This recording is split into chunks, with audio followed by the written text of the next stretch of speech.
From a surgical perspective, what are the 3 common procedures that you perform? And I recognize that question can be a little bit too broad for Yeah, somebody as detailed as you, but sure. If we get into facial plastic surgery, it gets divided into reconstructive procedures. And, we can all imagine what that is. That's everything from dog bites to accidents to cancer reconstructions, things like that. And then there is the thing that people tend to think about most, I think the sexy, that's the cosmetic things, right? And in the cosmetic things, I like to divide it into regenerative or rejuvenative types of things, which is just anti-aging. And then there is transformational types of things. To me, a rhinoplasty is a transformation. It's changing your nose into something that you didn't have before, quite literally transforming it. And so very simple, beautiful, intricate procedure, but that's not the type of things that I do. I do no transformational work. I only do rejuvenative or regenerative types of work. So I'm an aging face person. That means I do brows, eyelids, faces, and necks, those types of things.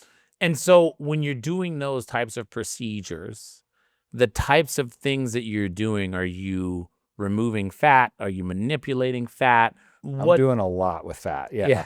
It's a lot of soft tissue regeneration, right? And so fat is what we all like. We think of skin and fat. Those are probably the first things we think about in our face. Muscle plays a key role as well, but skin is the one we all see. That's kind of the first place a lot of people go. And it's a great first place for people to go is rejuvenate your skin. Easy. It doesn't have to get too intense or too complicated to do that.